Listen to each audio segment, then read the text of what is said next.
Привет, друзья! Как у вас дела? У меня тоже все отлично. Рад вас видеть всех в своей компании. Если вы смотрите меня, значит я делаю что-то полезное для вас и уверен, что вы снимаете и обрабатываете все лучше и лучше с каждым днем.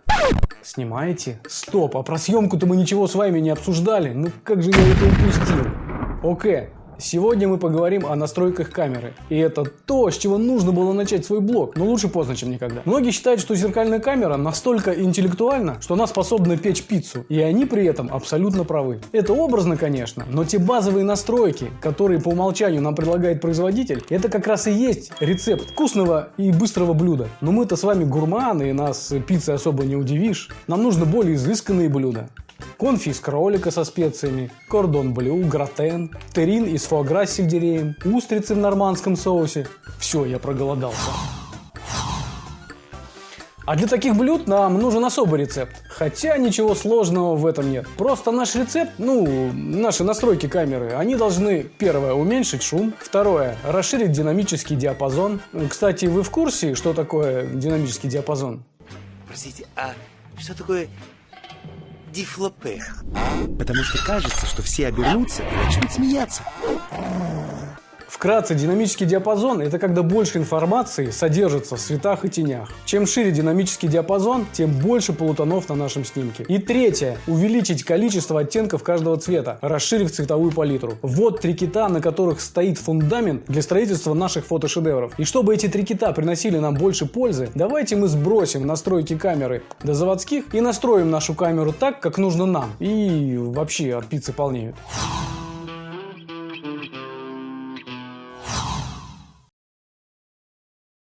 Мы будем настраивать камеру Canon EOS 6D. На ваших камерах настройки могут отличаться, но вот те настройки, которых коснемся мы, они есть в каждой камере. Скидываем настройки до заводских и начнем с самого первого меню. Качество, друзья, только RAW формат. Дублированный JPEG мне не нужен, к сожалению. Он будет отнимать ресурсы камеры, занимать дополнительную память на карте. Поэтому мы оставляем только RAW формат.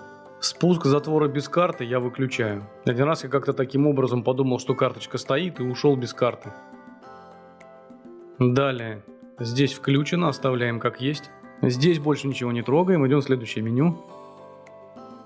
Чувствительность ISO я оставлю на автомат, но сам отслеживаю в процессе съемки. На кроп-камерах я стараюсь держать не выше 800 ISO. И кто бы что ни говорил про полный формат, на котором мы сейчас делаем настройки, свыше 1000 ISO это уже не совсем то качество, которое бы нас устроило.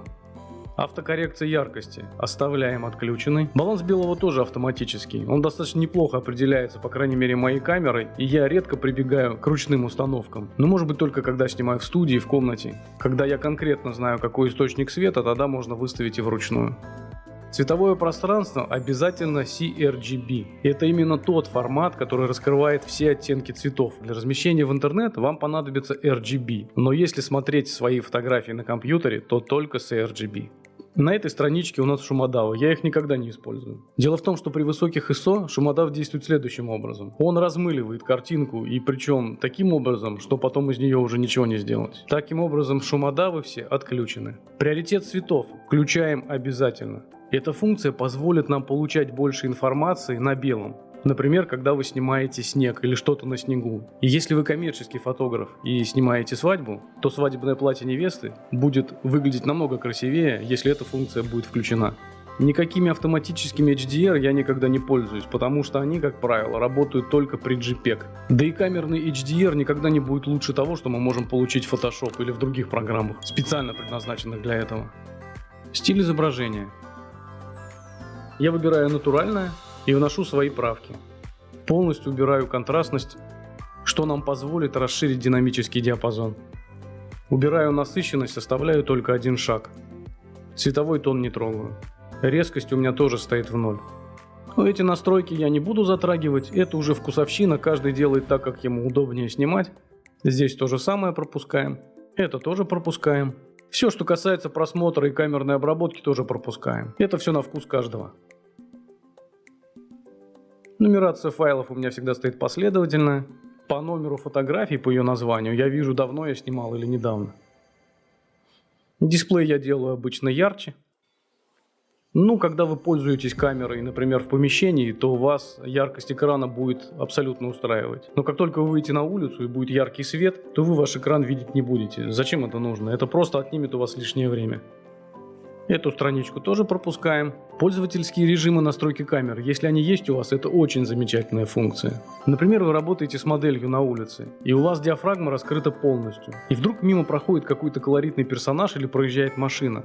И вам захочется снять этот объект. Но ваши настройки в данный момент не будут предназначены. И пока вы будете ковыряться в настройках камеры, то момент упустите. Так вот, как раз эти режимы, они созданы для того, чтобы мгновенно переключиться на тот тип съемки, который вам необходим. Или наоборот, вы вместе с экскурсией проходите по красивым улочкам города. И вдруг вы видите такое лицо, которое упустить фотограф просто не имеет права. И в данный момент как раз вам помогут такие настройки. Шаг изменения экспозиции 1:3. Чувствительность ISO тоже ставим наименьший шаг, но он здесь стоит по умолчанию в заводских настройках. Автоотключение брикетинга включено. Часто бывают ситуации, когда брикетинг проще отключить кнопкой выключения и включения камеры. Порядок брикетинга, конечно, тоже на любителя, но я всегда оставляю этот, когда снимается сначала экспозиция в минус, потом нормально и потом немного в плюс. Количество кадров при брикетинге тоже 3 предостаточно. Ну, можете поэкспериментировать, кто-то снимает и на 7 кадров. Безопасный сдвиг запрещен. Ни в коем случае не допускаем, чтобы камера вносила изменения в наши параметры в моменты съемок. Ну все, друзья, камера настроена. Теперь с этим оборудованием можно и в бой, печь пиццу. Ну, в общем, вы поняли. Делать шедевры. Ну вот, теперь ваши снимки будут намного лучше. Гарантирую. Всем добра и до встречи на моем канале. И если вы коммерческий фотограф и снимаете свадьбу, то свадебная платье не... И если вы коммерческий фотограф и снимаете свадьбу, то свадебное платье... Если вы коммерческий фотограф и снимаете платье, то свадьба...